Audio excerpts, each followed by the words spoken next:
Every morning I wake up at 6 o'clock. It's a habit developed over years of fieldwork when dawn was the signal to start the day. Now there is no need to get up so early, but my body remembers. I am 72 years old, and I still hear the internal alarm clock that makes me open my eyes at exactly 6, even if I went to bed well after midnight the night before. My house in St. Albans is not the one Beatrice and I once chose. I sold that one a year after she died. Too many memories, too many echoes in the empty rooms. This house is smaller, more practical. It's one story with a small garden that I maintain more out of habit than out of a love of gardening. The house is on a quiet street where neighbors say hello, but don't intrude. It's ideal for someone who has spent most of his life on expeditions, among rocks and deserts, where his only companions were his team members and the locals. "Good morning, Mr. Bishop," greets Stanley, the mailman, when I go out to get the morning paper. "It's going to rain again." "Good morning, Stanley. Rain is good for the garden," I reply, although I don't really care either way. It's been 8 years since Beatrice passed away. Sometimes it feels like it was yesterday, sometimes like it was in another life. We were together for 41 years. She was a patient woman, my rock and anchor in the stormy sea of geological expeditions and endless business trips. While I was searching for oil in remote corners of the world, she raised our son Hugh and created the home I always dreamed of coming back to. Today is a normal workday for me. After breakfast, oatmeal and strong tea, I go to my office. It's a small room filled with shelves of rock samples, maps, and geological reports. My computer is a concession to modernity. I prefer paper and pencil, but my employers require digital reports and I comply. A pensioner sorting stones. That's what Evelyn Calhoun, my daughter-in-law's mother, once called me. I think she thought it was witty. I didn't argue. Let her think what she wants. After all, for most people, geology is really just rocks. They don't see the story each sample tells, don't understand how tiny fossils can indicate the presence of an oil field capable of changing the economy of an entire country. I am currently working on data analysis for a small but ambitious oil company called Occident Energy. They are exploring a promising field in the North Sea, and my experience with similar geological formations makes me a valuable consultant. I analyze core samples, compare seismic data with my observations, and make recommendations on where to drill exploratory wells. Hugh always thought my work was boring. As a child, he listened with enthusiasm to stories about my adventures in faraway countries. But as he grew older, his interest waned. "Dad, why do you always talk about rocks?" he asked as a teenager. And later, "Oil? In the 21st century? Isn't that a thing of the past?" He chose a career in finance and became a successful stock market analyst. Now we speak different languages. By lunchtime, I finish the first part of the report and take a break. I make myself a simple tuna sandwich and eat it on the back porch, looking at my neat garden. Beatrice would be proud of how I keep her flower beds in order, even though they are no longer as impressive as they were when she was alive. The phone rings as I finish my tea. "Dad, it's Hugh. How are you?" My son's voice sounds a little tense, as it always does when he calls out of duty rather than desire. "Hello, Hugh. I'm fine. Working on a new project." "Your rocks again?" I can hear an indulgent smile in his voice. "Listen, we're having dinner next Friday.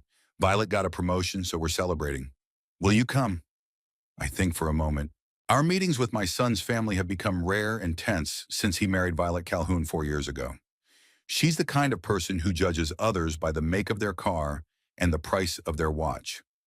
My 15-year-old Volvo and modest Timex watch didn't impress her when we first met.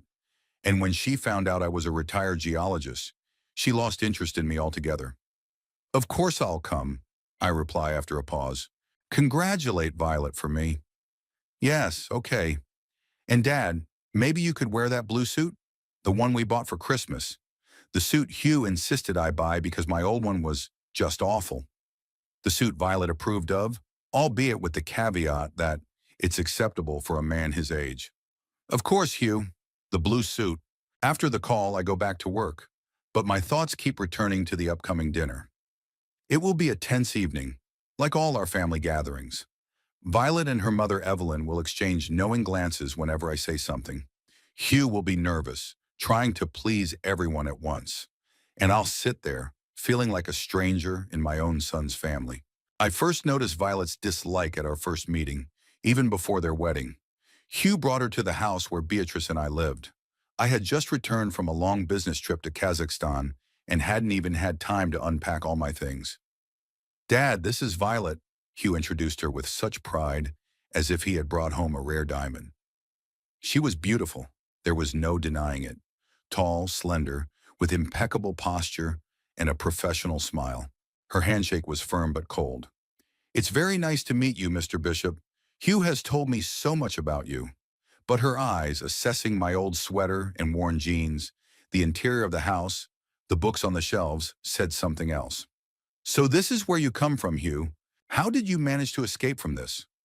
Over dinner, she politely asked me about my work, but her questions were tinged with condescension.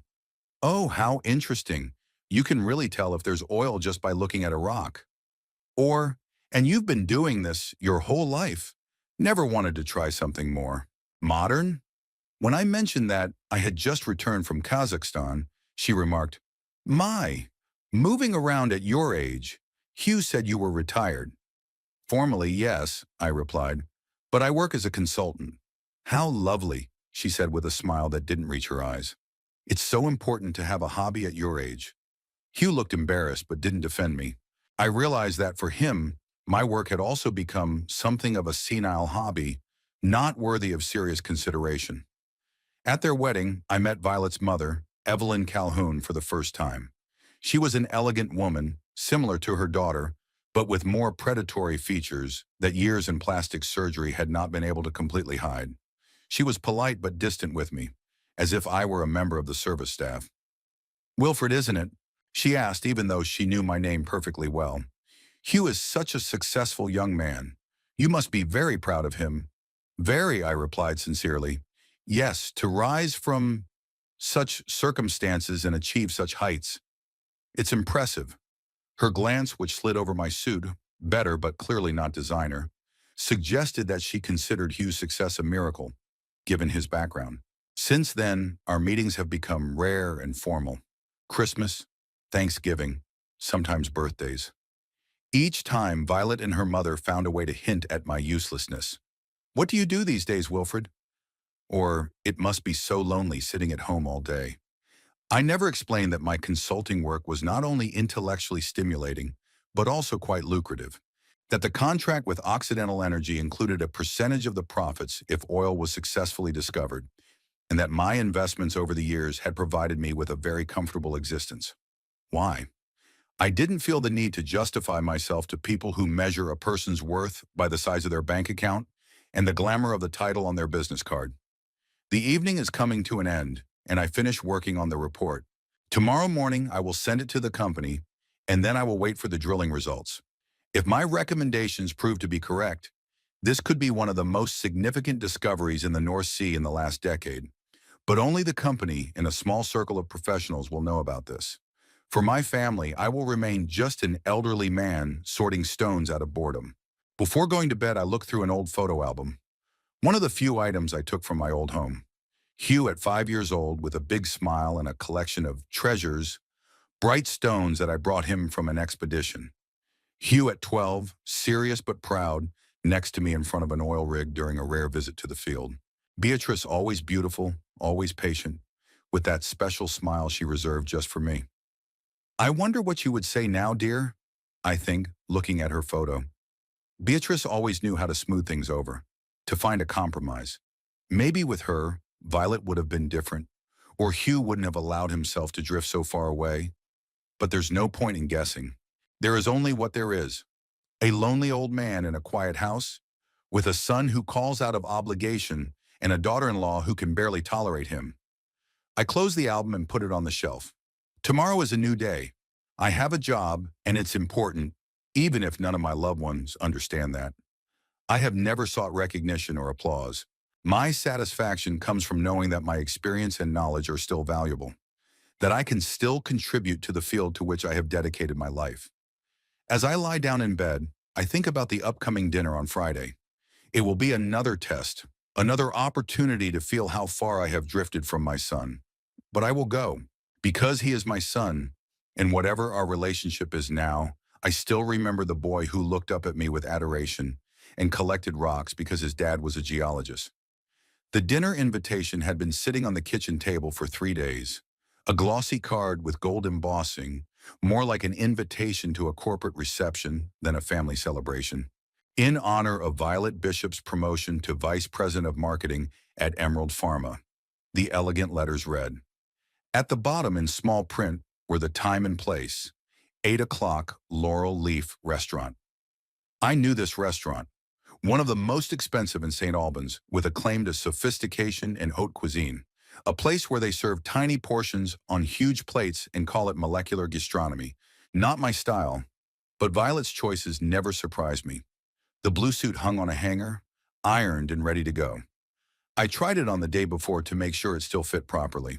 At 72, your body starts to change, even if you keep in shape with daily walks and a moderate diet.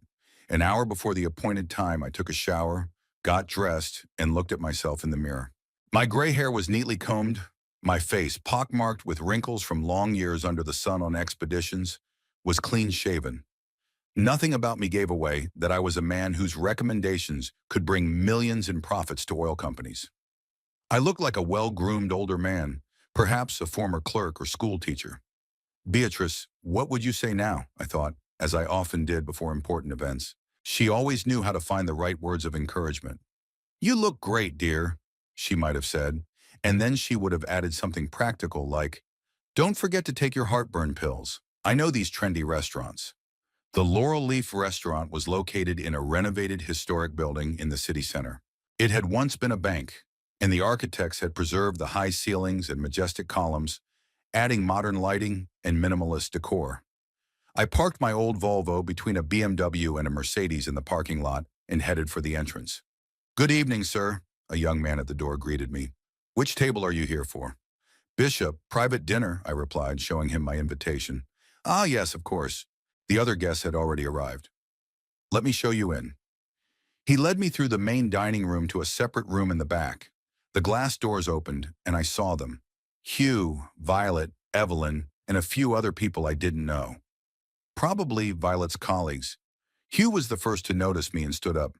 Dad, you came, he said, relief in his voice, as if he hadn't been sure I would show up. Everyone, this is my father, Wilfred Bishop. Violet turned to me with a professional smile that didn't reach her eyes. Wilfred, how lovely that you could join us. Her voice sounded as if I had done her a favor by agreeing to come to her promotion dinner. I walked over and kissed her politely on the cheek. Congratulations on your promotion, Violet. Thank you. I worked very hard for this, her tone implying that I would not understand. Evelyn, sitting next to her daughter, held out her hand with long, manicured nails. Wilfred, it's been a long time. How's your hobby? Still collecting rocks? It was said loudly enough to attract the attention of the other guests. I noticed Hugh tense up, but I didn't intervene.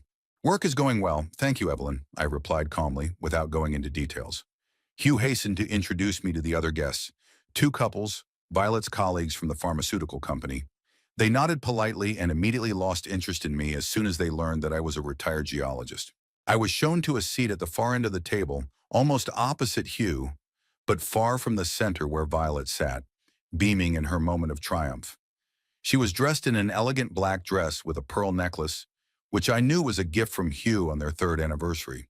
The waiters began serving the first courses, some kind of elaborate salad with tiny cubes of beetroot and goat cheese foam. I tasted it cautiously, trying not to show that I would have preferred a simple steak and potatoes. The conversation at the table revolved around Violet's work, the latest trends in pharmaceutical marketing, and mutual acquaintances I had never heard of. I ate silently, nodding occasionally when addressed with polite but superficial questions. And how did your father feel about your career choice, Hugh? And I asked one of Violet's colleagues, Peter, I think. You went in a completely different direction. Hugh glanced at me quickly, with what looked like an apology in his eyes. Well, you know, the world has changed since my father chose his profession. Petroleum geology was promising then, but now, he made an indefinite gesture with his hand. Now we're moving towards green energy, Violet chimed in. Oil is a thing of the past. Right, Wilfred? The question sounded like a challenge. I could have told them that even with the transition to renewable energy sources, oil would remain a critically important resource for decades to come.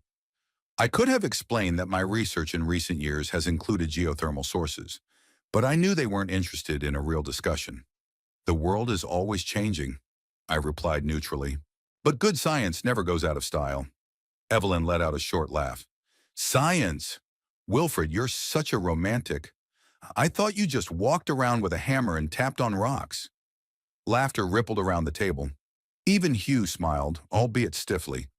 I remembered how long ago he had admired my work, asking me to tell him about the distant countries I had visited, about how oil is discovered deep underground, how he proudly showed his friends the collection of minerals I had gathered for him. 18 years, I said suddenly. Excuse me? Evelyn raised her carefully plucked eyebrows. Hugh was 18 when he first told me he didn't want to be a geologist. Before that, he dreamed of following in my footsteps. An awkward silence hung over the table. Hugh blushed and stared at his plate. Really? Violet looked at her husband in surprise. You never told us. It was a long time ago, Hugh muttered. Childhood dreams. We had a whole room in our house dedicated to his mineral collection, I continued, looking at my son. Remember that ammonite we found in Dorset? You were so excited you couldn't sleep all night. I noticed something flash across Hugh's face, a fleeting expression of longing for the days when we were closer, when he looked at me with admiration rather than ill-concealed embarrassment. Ammonite? Is that some kind of special stone? One of the guests asked. It's a fossil, replied Hugh before I could open my mouth, an ancient marine mollusk, similar to a snail. We found an almost perfect specimen when I was probably 10 years old. 11, I corrected with a slight smile. On your 11th birthday. We went to the coast because you wanted a real geological adventure. Hugh nodded, and for a moment I saw in his eyes a glimpse of the boy who once looked at the world of nature and science with wonder. The moment was ruined when Violet laughed out loud. God, Hugh, I can't imagine you digging around in the mud looking for fossils. You're so pedantic now. People change, Evelyn interjected. Fortunately, Hugh grew up and chose a profession with a future. What would he be doing now if he had gone into geology? Sitting at home like Wilfred, sorting through his rocks? More laughter. I noticed Hugh glance at me apologetically, but he didn't defend me. Instead, he raised his wine glass. Let's drink to Violet and her achievements. This is her night. The toast was enthusiastically seconded, and the conversation, to my relief, moved from my outdated profession to Violet's bright future at Emerald Pharma. While they discussed corporate policy and the company's prospects, I let my thoughts return to that birthday in Dorset. Hugh, a skinny boy in a red windbreaker, with a magnifying glass in his hand, methodically examining every rock on the shore. His cry of delight when he found an ammonite, perfectly preserved in a piece of limestone. Dad, Dad, look! Back then, he looked at me as if I were a hero, a man who knew all the secrets of the earth. When did that change? At what point did I go from being a hero to being a burden, an old-fashioned eccentric with an outdated profession? Maybe it started in high school, when Hugh discovered economics and finance? Or in college, where his new friends, the children of wealthy Wall Street parents, laughed at dirty work like geology? Or did it happen when he met Violet, with her ambitions and connections, with her contempt for what she considered insignificant? Are you still consulting, Wilfred? Peter suddenly asked me, pulling me out of my memories. Yes, I replied briefly. I work with several companies. At your age, it's more of a hobby, isn't it?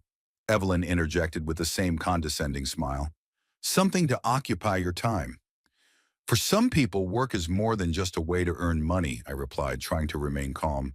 It's a calling. Oh, of course, a calling. Evelyn emphasized the word as if it were something absurd. How sweet that you still find it stimulating. Mom is lucky she can afford not to work, Violet said proudly. After the divorce, Dad provided her with very generous alimony. Your father knew what I was owed for all the years I spent supporting his career? Evelyn straightened up, as if defending herself. Unlike some people, I don't cling to my job out of boredom or financial necessity. The last phrase was clearly directed at me. I felt Hugh tense up, waiting for my reaction. But what could I say? That my retirement account and investments provided me with a very comfortable life? That my consulting fees far exceed the average income in St. Albans? That I could buy this restaurant if I wanted to? That would be petty and out of character for me. Everyone chooses their own path, I said neutrally. I find satisfaction in my work. Yes, but at your age, Wilfred, Violet picked up, don't you just want to relax and enjoy life? Travel, perhaps? Hugh said you traveled a lot for work, but that's not the same as real vacation. The irony was that I had indeed traveled a lot since my official retirement. Iceland, Japan, New Zealand. Places chosen not for their tourist attractions, but for their geological interest. But these trips were my own business, and I saw no point in discussing them with people who wouldn't appreciate the reasons for my choice of destinations anyway. I travel enough, I replied. In your car? Evelyn glanced meaningfully toward the window, where my old Volvo was visible in the parking lot. That must be interesting. More laughter. I saw Hugh clench his teeth, but he said nothing. Instead, he raised his hand to call the waiter. Perhaps you could bring us dessert and another bottle of champagne? The rest of the evening continued in the same vein. Polite conversation punctuated by occasional jibes directed at me, mostly from Evelyn and Violet. Violet's colleagues seemed to feel some awkwardness about this, but they didn't intervene. Hugh was torn between loyalty to his wife and a vague sense that he should defend his father, ultimately doing neither effectively. When dinner was over and the guests began to say their goodbyes, Hugh approached me away from the others. Dad, thanks for coming. I know this wasn't really your kind of event. He seemed genuinely grateful, but I saw something else in his eyes, perhaps regret at how far we had drifted apart. I'm happy for Violet's success, I said, and it was true despite her attitude toward me. She works hard. Yes, she does. Hugh shifted awkwardly from foot to foot. Listen, about what Evelyn said. You know, It's okay, I interrupted him. I'm not offended. That wasn't entirely true. Of course, I was upset that my work and lifestyle were being ridiculed, but I had long since learned not to show my feelings, especially when it could create even more tension between me and my son. Maybe we could have lunch together sometime, Hugh suggested. Just you and me, like old times. Sure, I agreed, though I didn't believe it would happen. Hugh had made such suggestions before, but there were always reasons to cancel. Urgent work, plans with Violet, a sudden trip. Violet approached us, still beaming from the success of the evening. Wilfred, are you leaving already? Thank you for joining us. It was enlightening. Congratulations on your promotion, I repeated. You've achieved a lot. Yes, she smiled, pleased with herself. Unlike some people, I don't rest on my laurels. I always strive to move forward. Evelyn, who had appeared next to her daughter, added with the same condescending smile, that's what sets successful people apart, isn't it? Ambition, the desire for more. Not everyone can understand that. I just nodded, not wanting to get into a pointless argument. I said goodbye to everyone and headed for the exit, feeling Violet and Evelyn's eyes on my back, evaluating, judging, rejecting. Sitting in my old Volvo, I remembered how Hugh once said to me as a teenager, Dad, why don't you buy a new car? You can afford it. I replied, because this one still serves me well. Why throw away something that works for the sake of novelty? He didn't understand. Perhaps that was when our rift began, when he began to value the external attributes of success more than the intrinsic value of things and actions. I started the engine and drove out of the parking lot, leaving behind the restaurant with its exquisite dishes and fake smiles. Ahead of me was home, silence, my desk with geological samples, and a map of the deposit waiting for my analysis. The real world, my world, where value was determined not by the brand of clothing or car, but by the depth of knowledge and the benefit you could bring. 2 weeks after the dinner, in honor of Violet's promotion, I had not heard from Hugh. This was normal. The periods of silence between our rare contacts were getting longer and longer. I immersed myself in work on a new project. Occident Energy had discovered a promising geological structure in the North Sea, and I was tasked with analyzing the seismic survey data. Hugh's call caught me at the microscope, studying a rock sample. Dad, it's Hugh. How are you? His voice sounded tense, as if he were performing an unpleasant duty. Hi, Hugh. I'm fine. Working. Listen, Violet and I are having a small family dinner this weekend. Saturday, 7 o'clock. Can you come? Something in his tone alarmed me. Usually Violet would send out formal invitations or messages for such occasions. Sure, I replied after a short pause. Are we celebrating something? No, just a family dinner. At our house, Evelyn will be there too. Okay, I'll be there. Great. See you Saturday. He hung up before I could ask anything else. Strange. Hugh wasn't usually so abrupt with me, even when he was in a hurry. Saturday came quickly. It was a cool but clear day. Perfect weather for a leisurely walk. I decided to walk to Hugh and Violet's house, which was located in the prestigious St. Albans neighborhood, about a 40-minute walk from mine. The leisurely walk helped clear my head and prepare me for another dose of contempt from Violet and Evelyn. Hugh and Violet's house was a modern mansion in pseudo-Georgian style, an architectural imitation designed to look old and aristocratic, but lacking the history and character of real Georgian buildings. The immaculately manicured front lawn, the faceless decorative bushes, the ornate columns at the entrance, everything screamed of a desire to impress. I rang the doorbell at 7 o'clock sharp, bringing with me a bottle of fine Scotch whiskey, a gift I knew Hugh would appreciate, even if he wouldn't admit it in front of his wife. Hugh himself opened the door, and I could tell from his face that the evening would not be easy. He looked tense, almost frightened. Dad, you're right on time, he said, hugging me awkwardly. Come in, everyone's here. Everyone turned out to be just Violet and Evelyn, sitting in the living room with glasses of wine. When she saw me, Violet stood up, her smile not reaching her eyes. Wilfred, thank you for coming. Good evening. I handed the bottle to Hugh. A small gift for dinner. Oh, whiskey. Hugh took the bottle with obvious relief, as if it gave him a topic of conversation. A wonderful brand. Thank you, Dad. Evelyn looked at the bottle appraisingly. How nice. Although I've always considered whiskey such an old-fashioned drink. Nowadays, everyone prefers craft gins or natural wines. To each their own, I replied neutrally, settling into the chair Hugh had pointed to.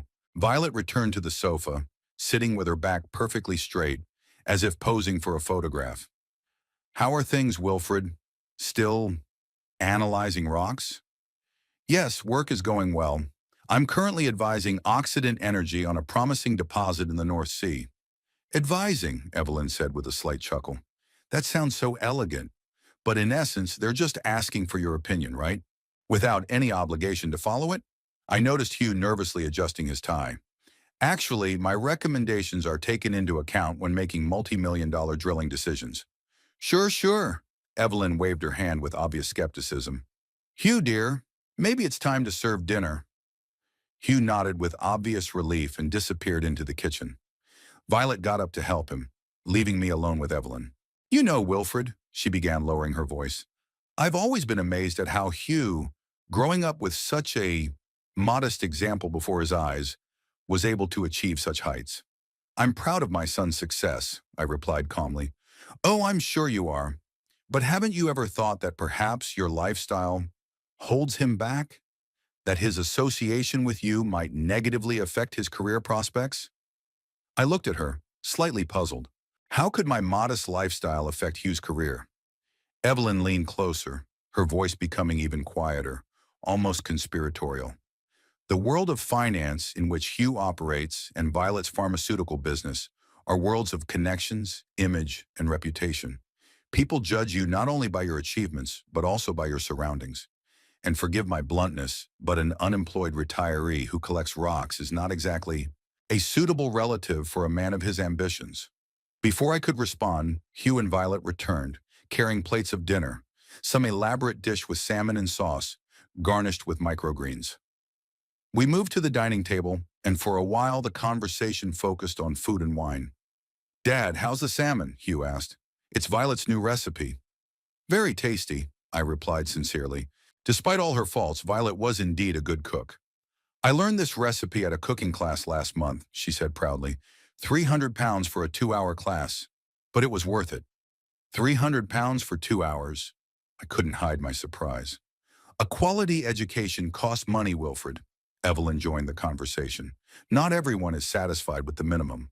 Speaking of education, Violet continued, giving Hugh a strange look, we're thinking about private school for our future children, maybe even a Swiss boarding school. What do you think, Wilfred? The question caught me off guard. Hugh and Violet had never talked about children before. and the transition to this topic seemed unexpected. I think a good education is important, I replied cautiously, but family ties and the presence of parents in a child's life are no less important. What about financial support? Violet asked bluntly. That kind of education is expensive. Now I understood where the conversation was going. This dinner was not a simple family gathering. It was a planned attack. Usually parents pay for their children's education, I said evenly. But help from grandparents is also common, Evelyn interjected. I, for example, am already saving for the education of my future grandchildren. What about you, Wilfred? Or does your pension barely cover your own expenses? Hugh looked as if he wanted to sink through the floor. Mom, Dad, maybe not now. When, dear? Violet turned to him. We have to plan for the future, and your father needs to understand that we can't forever support him. Support me? I asked, feeling a wave of anger rising. How are you supporting me? Well, these family dinners, invitations to holidays. Violet made an indefinite gesture with her hand. We include you in our lives, despite circumstances. What circumstances? My voice grew colder. Wilfred, don't be offended, Evelyn interjected with feigned concern in her voice. But you have to admit that your situation isn't the most enviable. An elderly man living alone, with no stable income, no real prospects. It's sad, but it's the reality. I looked at Hugh, expecting him to intervene and defend me, but he remained silent, staring at his plate. I have a stable income, I said calmly, and I don't need financial support. Sure, your pension, Violet smiled skeptically, and your consulting. But let's be realistic. It's hardly comparable to our income level, and when we have children, our priorities will change. We'll have to focus on our immediate family. What are you trying to say, Violet? I looked her straight in the eye. I'm trying to say that we may have to limit our interaction for the sake of our future family's well-being. Evelyn nodded smugly. It's just common sense, Wilfred. An unemployed pauper like you can't be part of our family. It's not befitting of Hugh and Violet's status. A heavy silence hung in the room. I felt the blood rush to my face, not from embarrassment, but from anger. Years of restraint and modesty, years of allowing these people to think whatever they wanted about me, suddenly seemed meaningless. An unemployed pauper, I repeated slowly, savoring each word. An interesting description. Dad, that's not what they meant, Hugh finally interjected, but his voice sounded weak and unconvincing. No, Hugh, that's exactly what they meant. Violet straightened up. Your father needs to understand reality. We can't drag him along with us while we're building our lives. He needs to find his place. And that place isn't with you, I finished for her. Exactly. We love you, Hugh loves you, but there are certain social realities. And your current status. I put down my fork, carefully dabbed my lips with a napkin, and looked at the three of them. Violet with her confident smile, Evelyn with a triumphant expression on her face, and Hugh, my son, who didn't dare look me in the eye. Let me clarify my status, I began quietly but clearly. Over the past 15 years, my geological consulting has led to the discovery of 4 major oil fields. Each of them has brought billions of dollars in profits to the companies I have worked with. My contracts include a percentage of those profits. I paused, watching their faces change. The current project I am working on with Occidental Energy is valued at hundreds of millions. I didn't mention it because I never considered money a measure of human worth. But since you brought it up, my net worth exceeds £7 million, not counting real estate. Violet looked as if she had been struck. Evelyn froze with a glass of wine halfway to her mouth. Hugh just stared at me with wide eyes. 7 million, Violet finally managed to say. To be precise, 7,432,000, according to my financial advisor's latest estimate. I allowed myself a slight smile, not counting the value of the house in St. Albans and the apartment in London, which I rent out. But your car, your house, your clothes, Hugh looked confused. I prefer to spend my money on things that really matter, rather than on external status symbols, I replied. My Volvo is reliable and comfortable. My house suits my needs. And clothes? Well, I've never believed that the price of a jacket determines the value of the person wearing it. Evelyn was the first to recover. But why didn't you ever talk about this? Why did you let us think that I was a poor old man? I shrugged. Why should I have to justify myself? Prove my worth by my bank balance? I hope my family would respect me for who I am, not how much money I have. Violet looked as if she was trying to quickly recount all her previous disparaging remarks and assess the damage. Wilfred, we never meant to hurt you. It's just a misunderstanding. A misunderstanding? I raised an eyebrow. A minute ago, you called me an unemployed pauper and said I wasn't worthy of being part of your family. What exactly did I misunderstand? Hugh finally found his voice. Dad, I didn't know. I swear, I had no idea about your situation. Of course you didn't, I looked at him sadly, because you stopped asking. You stopped taking an interest in my life, my work. To you, I became just an old man picking stones out of boredom. That's not true, Hugh protested, but unconvincingly. No, I shook my head. When was the last time you asked about my work? When was the last time you asked what I do other than, are you still consulting? In the same condescending tone you use when asking an elderly person if they can still go to the bathroom by themselves. Hugh lowered his head, unable to find an answer. Well, I said, getting up from the table, I think we can consider our family dinner over. Thank you for the meal, Violet. It was delicious. Wilfred, wait. Evelyn also stood up. Her tone completely changed, becoming almost ingratiating. We need to discuss this. Obviously, there has been a huge misunderstanding. There is no misunderstanding, Evelyn. I looked at her calmly. You have made your opinion of me very clear. The fact that it was based on false assumptions does not change the essence of your feelings. I turned to Hugh. Son, I hope you find happiness and satisfaction in life. But I'm not sure that's possible if you judge people by their bank accounts rather than their character. I headed for the door. Violet followed me into the hallway, her face a mixture of shock and a desperate attempt to remedy the situation. Wilfred, please don't leave like this. We can talk about it. You have to understand, we didn't know. That's exactly the problem, Violet. I stopped at the door. You didn't know because you didn't want to know. You chose to form an opinion of me based on superficial observations and never tried to find out the truth. And worst of all, you taught my son to do the same. I opened the door and stepped out into the cool evening air, leaving 3 stunned people behind me. For the first time in a long time, I felt a strange lightness. The mask had been dropped, the truth revealed. I didn't know what would happen next, but I knew one thing. I would no longer allow anyone, not even my own family, to treat me with contempt.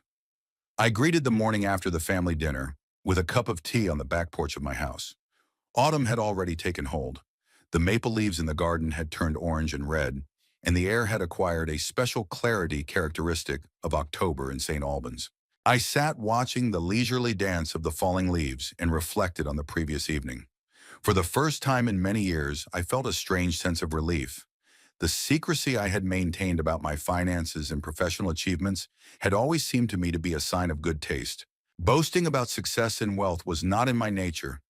It was a value instilled in me by my parents and reinforced by years of fieldwork, where only your knowledge and willingness to work mattered, not the thickness of your wallet. Beatrice understood and shared this position. We never skimped on Hugh's education or on things that were truly important to our quality of life.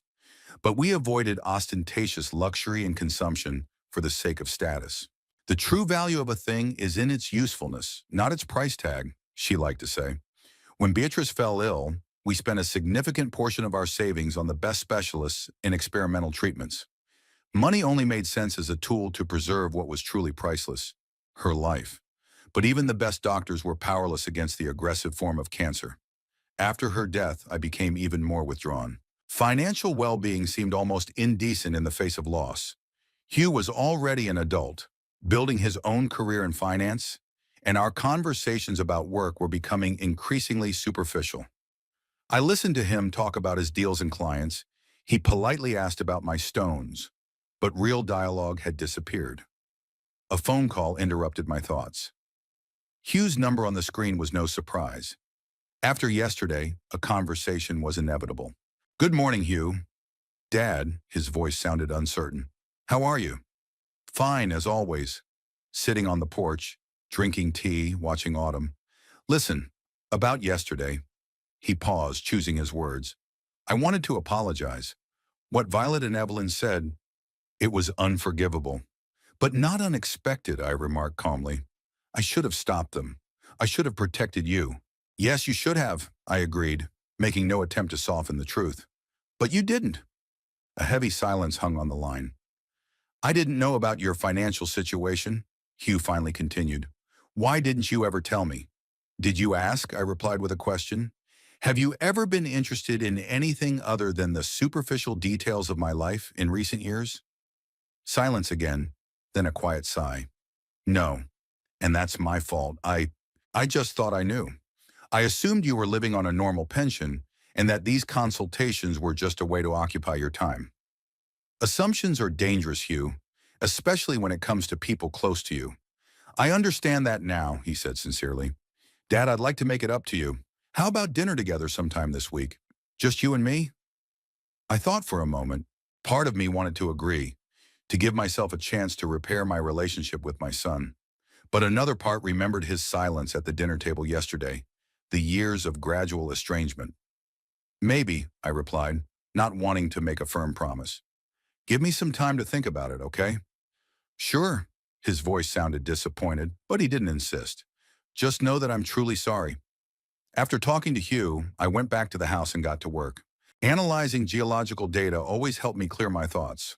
Unlike people, rocks don't lie or pretend. The layers of sediment tell an honest story about millions of years of Earth's formation, and there is comfort in that honesty. I worked late into the evening when another phone call interrupted my concentration. The number was unidentified, but I answered. Wilfred, it's Evelyn. Evelyn Calhoun's voice sounded unusually soft, almost ingratiating. I wondered how she had gotten my number. Probably through Hugh. Good evening, Evelyn. I'm calling to apologize for yesterday, she began without preamble. My words were unforgivable. I would like to make amends. Perhaps we could have lunch together one of these days. There's a lovely new restaurant downtown. Are you apologizing for calling me an unemployed pauper, or for thinking I was one? I asked bluntly. The pause on the other end of the line said everything I needed to know. I was wrong in my judgment, Evelyn finally replied. But you only regret it because you found out about my financial situation, I said. It was not a question, but a statement.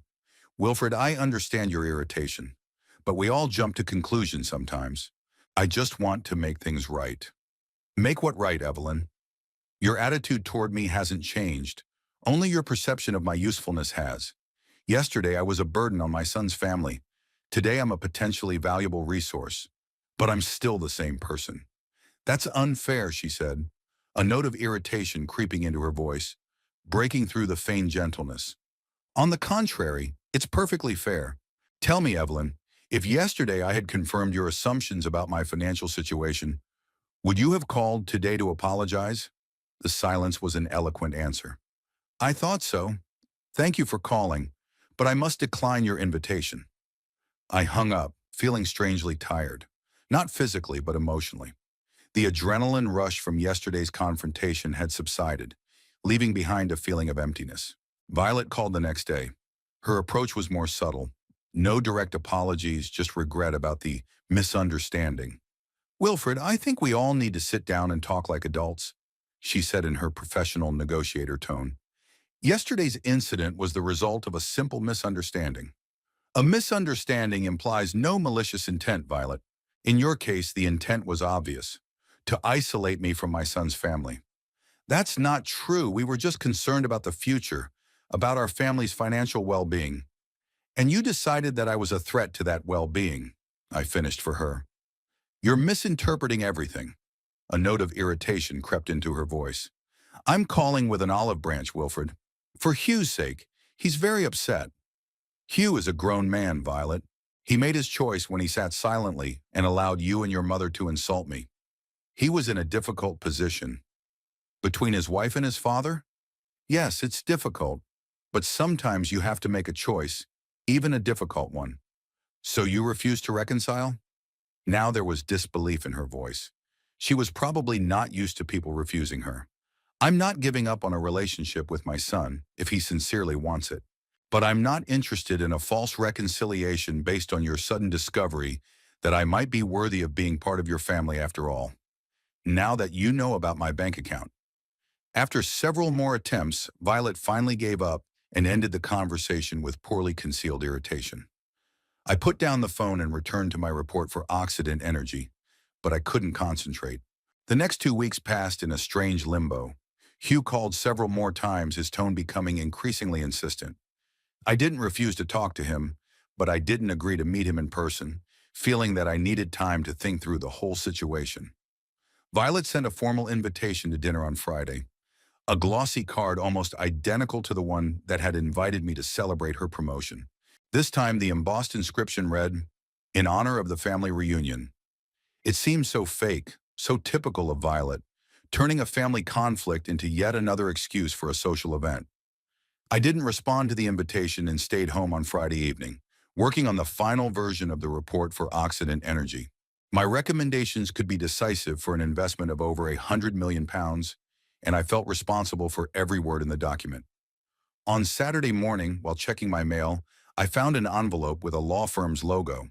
Inside was a letter from Evelyn, not handwritten but an official printed statement drafted with the help of a lawyer. She expressed deep regret about the misunderstanding and proposed setting up an educational trust fund for Hugh and Violet's future children, to which we could both contribute equal shares. The letter ended with the phrase, "As a sign of my sincere interest in restoring family relations, I am prepared to make an initial contribution of £50,000 and hope for your similar goodwill." I reread the letter twice, unable to believe my eyes. It was not an apology, but a business proposal. Evelyn was trying to monetize reconciliation, to turn family relations into a financial transaction. Even more cynical was the obvious assumption that I, too, valued relationships in monetary terms. I did not respond to this letter or the two that followed, sent at weekly intervals, each with minor changes in wording, but the same essence. Hugh continued to call, and one day I agreed to talk to him over coffee in a neutral place, a small cafe in the city park. It was a cool but sunny day, and we sat at a table on the open terrace, warming our hands on hot cups. "Dad, I don't know what else to say," Hugh began after an awkward exchange of greetings. "I was wrong. We were all wrong." "It's not about right or wrong, Hugh," I replied, looking at the golden leaves of the plane tree above our heads. "It's about values, about what's really important to you." "You're important to me," he said quietly. "You're my father." "And what role does money play in your life? Status? What other people think of you?" Hugh looked down at his coffee. "It's complicated, Dad. In my world, in the world of finance, only success matters, I understand. But where is the line between professional values and personal values? When did you start evaluating your father by the same criteria you use to evaluate potential investments?" "I never—" "No," I interrupted gently. "Then why did you allow your wife and mother-in-law to speak to me that way? Why did you remain silent when they suggested limiting our communication because of my supposed financial situation?" Hugh had no answer, and we sat in silence watching the falling leaves. "What should I do, Dad?" he finally asked. "How can I fix this?" "I don't know, Hugh," I replied honestly. "I'm not sure it can be fixed quickly. Trust and respect are built over years and destroyed in seconds. Maybe we need time." "What about Violet? She really is sorry for insulting a millionaire instead of a poor pensioner?" I shook my head. "That's not regret, Hugh. That's calculation. She's not like that." Hugh tried to defend his wife, but his voice sounded unconvincing even to himself. "Maybe, but I need time to believe it." After that meeting, there was a pause in contact with my son's family. I immersed myself in work, finished the report for Occidental Energy, and sent it to the company's management. Their response came 3 days later. My recommendations had been accepted, and the company was starting drilling at the locations I had indicated. If successful, my contract provided for a substantial bonus, but it wasn't about the money. More important was the professional satisfaction, the knowledge that my experience and knowledge were still valuable. One evening, as I was working in my office, the doorbell rang. It was late, around 9, and I wasn't expecting any visitors. When I opened the door, I saw Violet, alone without Hugh or Evelyn. "Wilfred," She looked unusually modest in a simple gray coat instead of her usual designer outfits. "May I come in? I need to talk to you." I hesitated for only a moment, then stepped back, letting her into the house. "Come into the living room. Would you like some tea?" "No, thank you." She looked around, seeing my house for the first time. Her gaze lingered on the bookshelves filled with specialized literature on geology, on the racks with rock samples, on the simple but comfortable furniture. "You have a cozy home." "Thank you." I pointed to an armchair. "Please have a seat. What did you want to talk about?" Violet sat down on the edge of the chair, keeping her back straight, as if in a business meeting.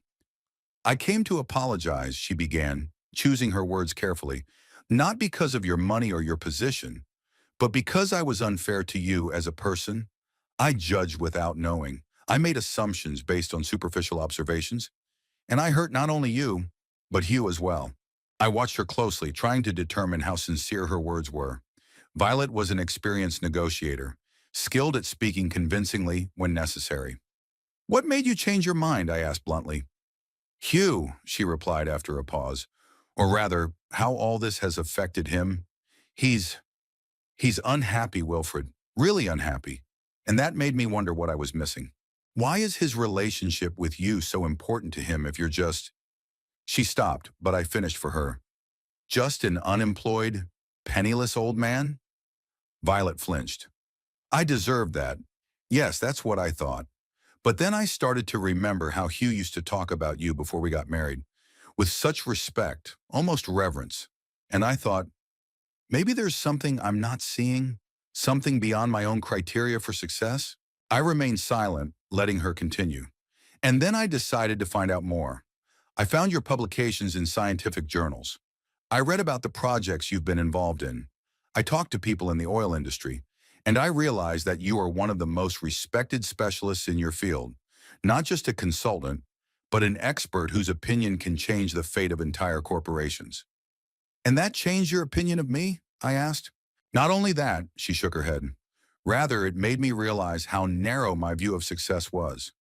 I always thought that a successful person had to look a certain way, live in a certain neighborhood, drive a certain car. But you just do what you love, and you do it so well that you don't need external attributes to prove your worth." Her words sounded sincere, but I still had my doubts. "What about your mother? Has she changed her views too?" Violet frowned slightly. "Mom, it's more complicated. She still thinks you should have told her about your situation right away. But I came here on my own behalf, not hers." We talked for about another hour. Violet told me how she grew up with a mother who, after a difficult divorce, made financial success the only criterion for a person's value.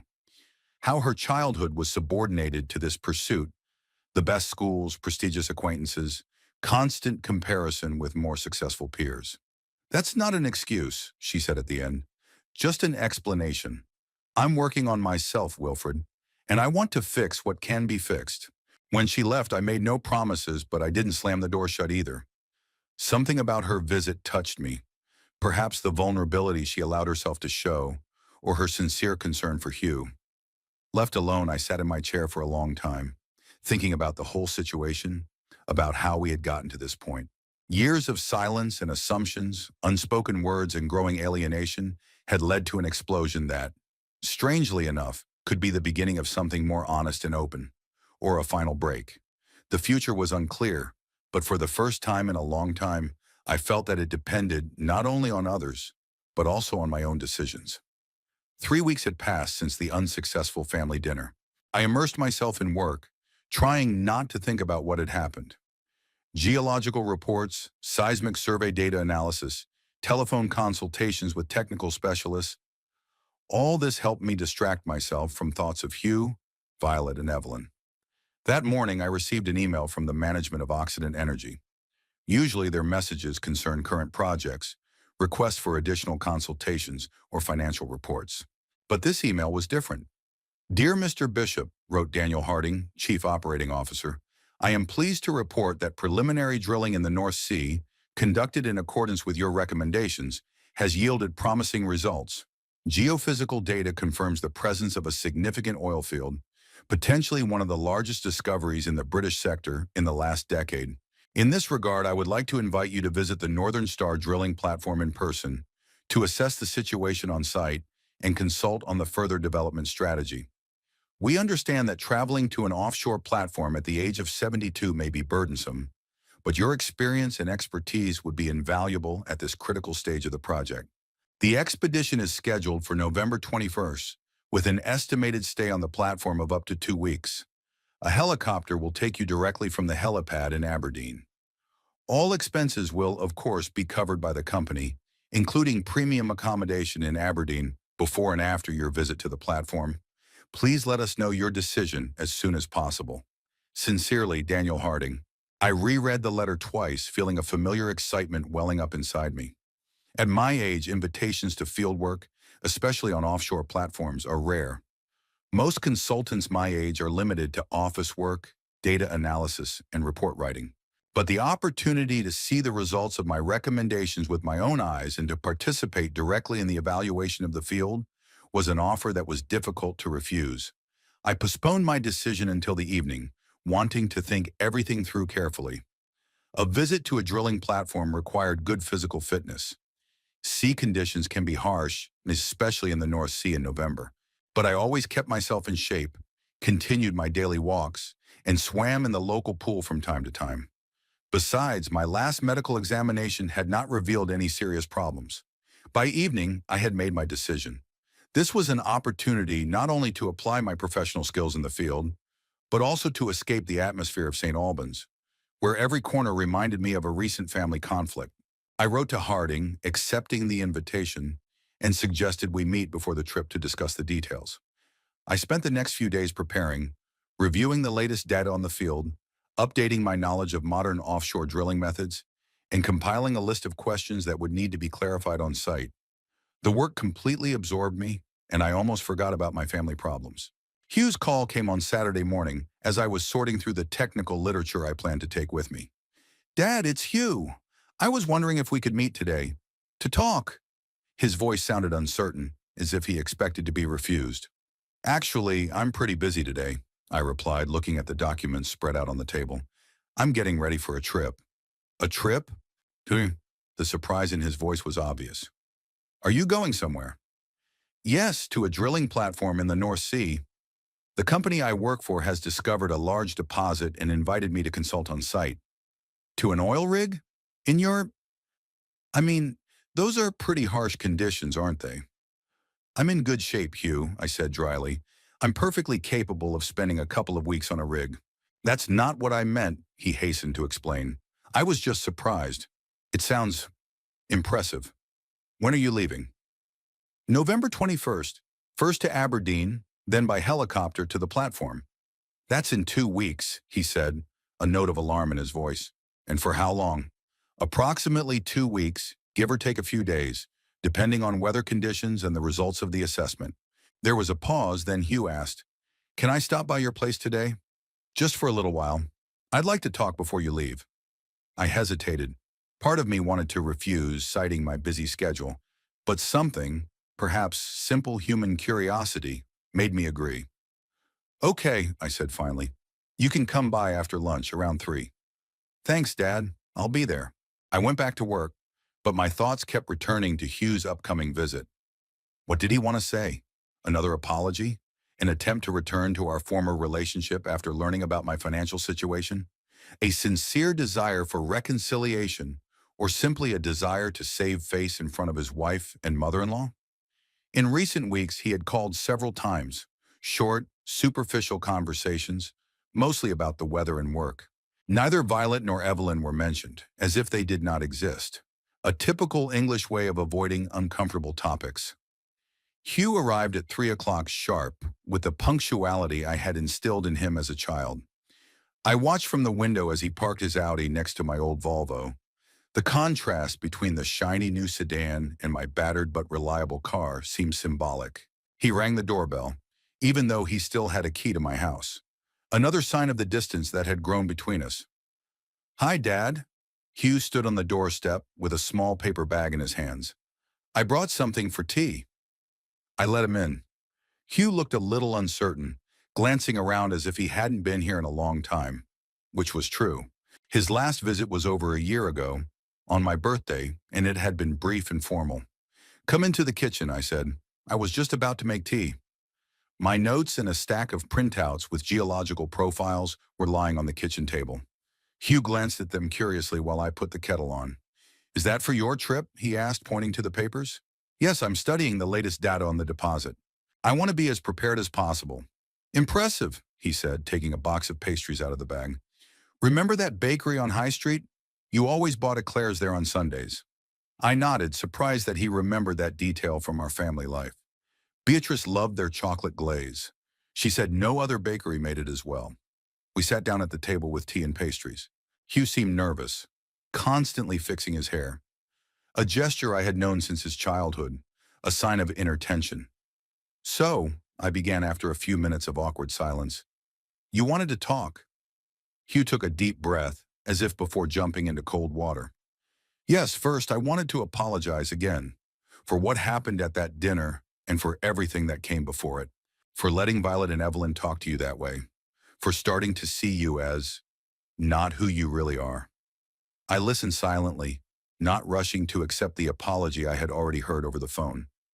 "I've been thinking a lot since that night," Hugh continued, "about how we drifted apart, about when and why I started looking at you through the prism of my new values, money, status, the external trappings of success. And I realized it wasn't you. You never changed. I did. And now you want to go back to the way things were?" I asked bluntly. I, yes, if that's possible." Hugh looked genuinely upset. "I miss you, Dad. I miss our conversations, your advice, even your grumbling about my tie. What does Violet think about this?" My voice sounded colder than I intended. Hugh grimaced slightly. "She regrets what happened too, especially now that she knows more about your work, about your position in the professional community.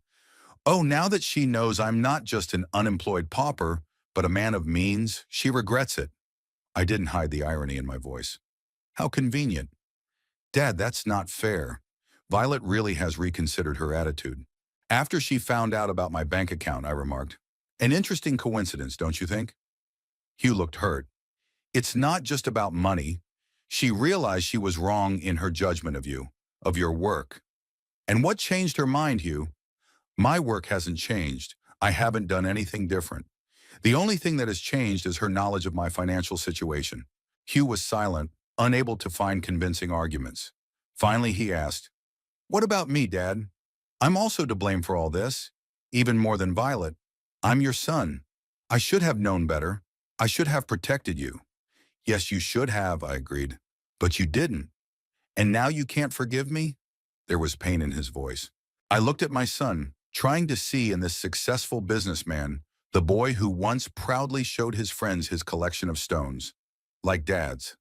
The teenager who called me from school camp every evening to tell me about his discoveries.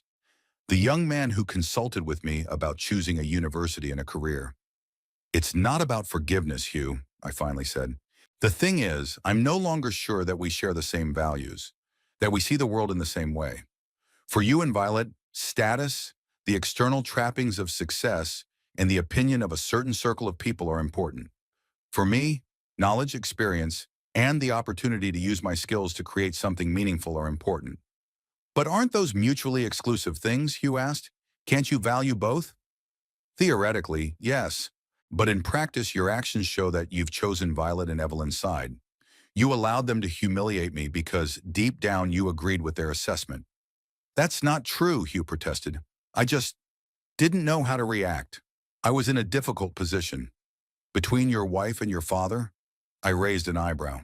"Yes, that's a difficult position, but sometimes you have to make a choice, even a difficult one." Hugh lowered his head, acknowledging the truth of my words. "What should I do, Dad? How can I prove that I really want to fix this?" "I'm not sure it's possible to do it quickly," I replied honestly.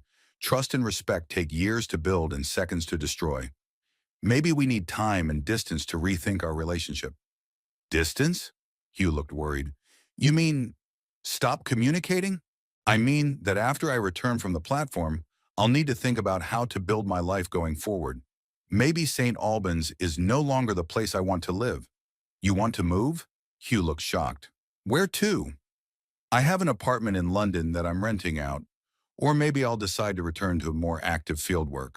Occident Energy offered me the position of head of the geological department for their new project in Norway. That wasn't entirely true. The offer had been discussed, but it hadn't been officially made.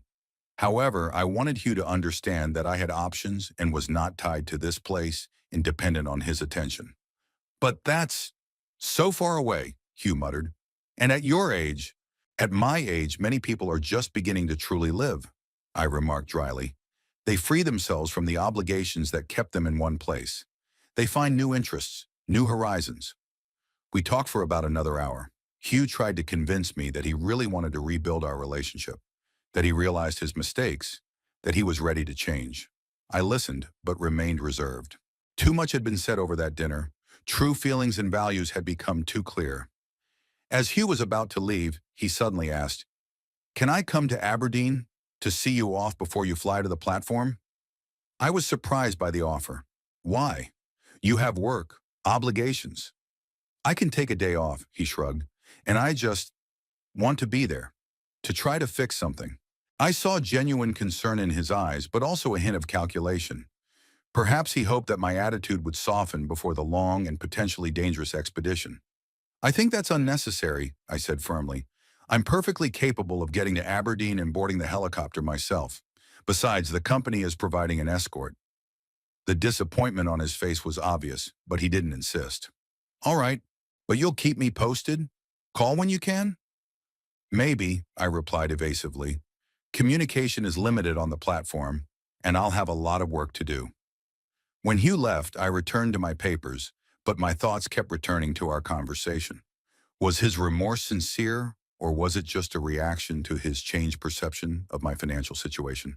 Could he really change, abandon the values that had been shaped for so long by Violet in the world of finance in which he moved? I didn't know the answers to these questions, but I knew that I was not ready to immediately return to our previous relationship, to pretend that nothing had happened. The wound inflicted that evening was too deep, and true feelings and thoughts had been revealed too clearly. The following days were spent in intensive preparation for the trip. I spoke with the technical specialists at Occidental Energy, clarified the details of the upcoming work, and dealt with organizational issues. Hugh called several more times, briefly, politely, without pressuring me, but also without hiding his desire to repair our relationship. I was reserved, answering specific questions, but avoiding deep conversations. Violet sent an official letter of apology, perfectly composed like business correspondence, with carefully chosen wording and impeccable grammar. Not a single mention of money or my financial situation, only regrets about misunderstandings and wrong judgments. I did not respond. Evelyn sent a proposal to meet for lunch at an expensive restaurant in St. Albans to discuss the misunderstanding and find a way to reconcile. I politely declined, citing preparations for the trip. 3 days before departure, I received official confirmation from Occident Energy. All the details of the trip had been agreed upon. Tickets to Aberdeen had been booked, and safety training on the platform was scheduled for the day of arrival. On the day of departure, I got up early, checked my luggage, and made sure the house was in order for my long absence. The taxi was supposed to arrive at 8 to take me to the airport. At 7, the doorbell rang. Hugh was standing on the doorstep, dressed in a business suit, carrying a briefcase, clearly on his way to work, but having made a detour to see me. "Dad, I just wanted to wish you luck," he said, handing me a small package. "Here, this is for you. I thought it might come in handy on your trip." The bag contained a new tablet, thin, light, with a large screen. "I downloaded all your project documents and a few books you mentioned you wanted to read," Hugh explained. "And I installed a video calling app in case you want to contact me from the platform." I was touched by his thoughtfulness, but I didn't show it. "Thank you," I said, accepting the gift. "It could be useful." "Be careful out there, Dad." Hugh looked genuinely concerned. "The North Sea in November isn't the calmest place." "I've been in harsher conditions," I reminded him. "The Arctic expedition 20 years ago was much more difficult."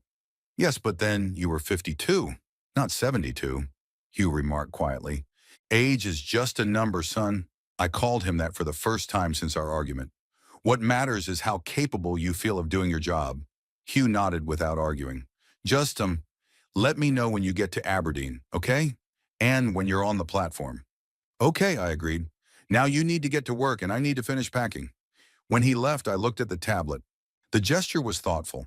Not just an expensive gift, but something genuinely useful, tailored to my needs. Perhaps Hugh was really trying to change. But was it a sincere change or just an adaptation to new information about me?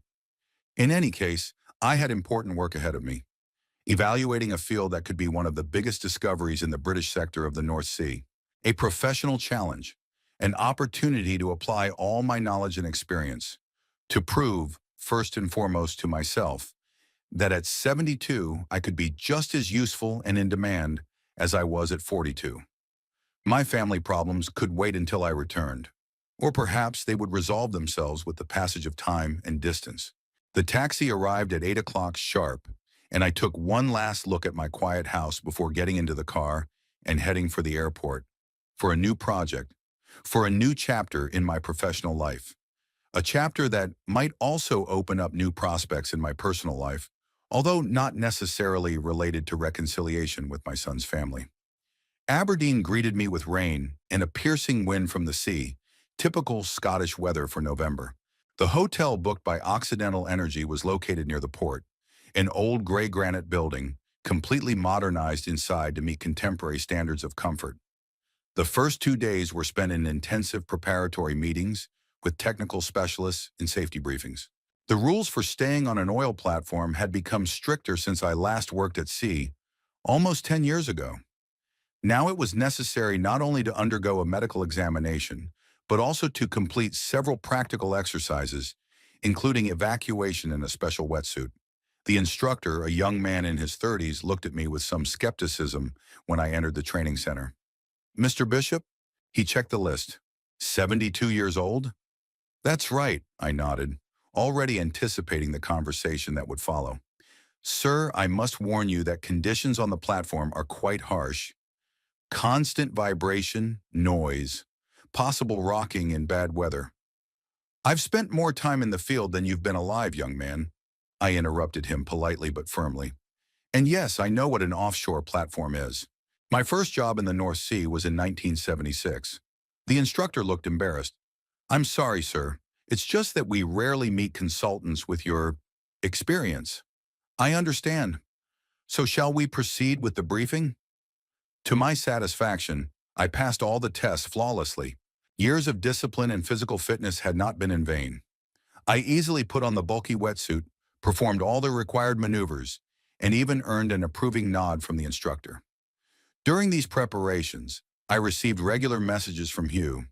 He asked about my well-being, inquired about the details of the upcoming work, and suggested that I fly to Aberdeen before my departure for the platform. I responded briefly and to the point, not giving in to his attempts to restore a closer relationship. The time for such a conversation had not yet come. However, on the eve of my departure for the platform, something unexpected happened. I was returning to the hotel after my last meeting with the chief geologist of Occidental Energy when I saw familiar figures in the lobby. Hugh, Violet, and, to my utter surprise, Evelyn Calhoun were sitting in chairs in the lobby bar, clearly waiting for me. My first impulse was to turn around and leave through another door, but that would have been a sign of weakness. I approached them, maintaining outward calm, though inside I felt irritated. This was my workplace, my personal space, and their appearance here felt like an intrusion. Hugh, Violet, Evelyn. I nodded to each of them. To what do I owe this surprise? Hugh stood up to meet me, looking both excited and guilty. Dad, I'm sorry we came without warning. I knew you'd refuse if I asked in advance. And you would have been right, I remarked dryly. I have a busy schedule before my flight to the platform tomorrow. We understand, Violet interjected with that professional smile I knew so well. We just wanted to wish you luck in person, and maybe have dinner together if you have time. I glanced at the three of them appraisingly. Hugh looked genuinely concerned. Violet maintained her perfect smile, though I noticed the tension in the corners of her eyes. And Evelyn? She sat there looking like she was doing us a huge favor by being there. I'm afraid I really don't have time for dinner, I replied. I need to check the equipment and review the latest data on the field. But Dad, we came all this way, Hugh began. I didn't invite you, I cut him off, perhaps too sharply, but my patience was wearing thin. Nor did I give you any reason to think I wanted to see you here. Violet grimaced slightly at my tone, but quickly regained her professional expression. Wilfred, we are all very sorry about what happened. We came to show how serious we are about restoring our relationship. Serious? I raised an eyebrow. Serious enough to invade my workspace uninvited? Serious enough to ignore my clear signals that I need time and space? It was my decision, Hugh interjected. Violet and Mom advised waiting for you to return, but I insisted. I was afraid that, he faltered, that I wouldn't come back. I finished for him. No. I mean, of course you'll come back. But I was afraid you'd decide not to return to St. Albans, that you'd accept that job offer in Norway. I sighed. The situation annoyed me, but at the same time I understood that I needed to clear everything up once and for all, so that tomorrow I could go to the platform with a clear head without being distracted by family problems. All right, I said finally. I have half an hour. Let's talk here at the bar, but I won't stay for dinner. We took a table in the corner of the bar, secluded enough for a private conversation. The waiter brought me tea and the others ordered wine. I'm listening, I said when we were alone. What was so important that you came all the way to Aberdeen? Wilfred, Evelyn began, addressing me directly for the first time. I want to apologize personally for my behavior at that dinner. My words were unacceptable and offensive.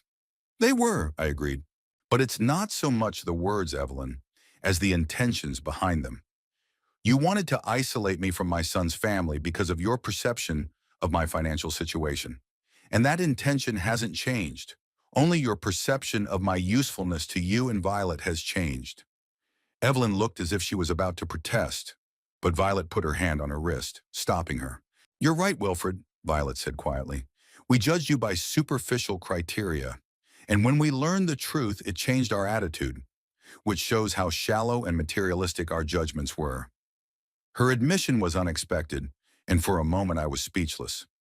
Evelyn looked displeased with her daughter's candor, but said nothing. We don't expect you to forgive us right away, Violet continued, but we hope that in time, perhaps. I don't know what will happen with time, I interrupted her. Right now I'm focused on my work. Tomorrow I'm going to the platform, where I'll spend 2 weeks working intensively. After that, I'll decide what to do next. The offer from Norway is real, and I'm considering it seriously. But Dad, Hugh interjected, you can't seriously be thinking about moving to another country at your... He stopped, but I understood what he wanted to say. At my age, I chuckled. Hugh, I'm 72, not 92. I'm in great shape. My brain works just as well as it did 20 years ago. And my expertise is valued by international companies. So yes, I could easily move to Norway or anywhere else if I decided it was the right move for me. But your home, your friends, your life here? My home is where I choose to live. I don't have many friends, and I keep in touch with most of them online. As for my life, I looked at the three of them. In recent years, it has been quite lonely, except for rare and increasingly tense encounters with you. So I don't see any particular reason to cling to St. Albans. My words, spoken without malice but with complete conviction, clearly affected them. Hugh looked discouraged, Violet thoughtful, and Evelyn, oddly enough, impressed. You are a very independent man, Wilfred, she remarked with unexpected respect in her voice. I must admit, I underestimated you. Most people underestimate those who don't flaunt their achievements and status, I replied. It's a lesson I've learned over a long life. There was a pause, then Violet placed her glass firmly on the table. Wilfred, I understand that now is not the time for long conversations. But let me say one thing. What happened at that dinner made me reevaluate many things in my life. Not only my attitude toward you, but also my own values, my ideas about success and status. And for that, as paradoxical as it may sound, I am grateful to you. I looked at her closely, trying to determine how sincere her words were. To my surprise, I saw none of the usual calculation or insincerity in her eyes. As for your possible move, she continued, it is, of course, entirely your decision. But I hope you won't make it just because of us, because of what happened. That would be sad. I make decisions based on what is best for me at this point in my life, I replied. Not out of anger or resentment, but out of practical considerations. The offer from Norway is interesting, professionally and financially. But right now, my focus is on the project in the North Sea. Everything else will have to wait until I return. We understand, said Hugh, and we won't take up any more of your time. Just be careful out there, okay? And let us know when you're back on land. Of course, I nodded, finishing my tea. Now, if you don't mind, I need to get back to my preparations. I rose from the table, and they followed suit. To my surprise, Evelyn held out her hand. Good luck, Wilfred. And I really am sorry for what I said and how I behaved. I shook her hand, noting the sincerity in her usually calculating eyes. Perhaps this incident had really made them all think. Thank you, Evelyn. I wish you a safe return to St. Albans. Violet also shook my hand, and Hugh made a move as if he wanted to hug me, but stopped when he sensed my reserve and simply put his hand on my shoulder. Take care, Dad. I'll be waiting for your news. Goodbye. I nodded to them all and headed for the elevators, feeling a strange mixture of emotions. Part of me was annoyed by their unexpected appearance, but another part, the part that still remembered Hugh as a little boy admiring his father, felt something like relief. Not forgiveness, no, not so soon, but perhaps the first step towards some new understanding.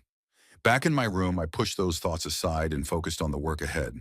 On the table lay geological profiles of the deposit that required my attention, and the latest seismic survey data awaited me in my email. This was more important than any family drama. The morning was clear, a rarity for Aberdeen in November. I was ready to leave well before the appointed time.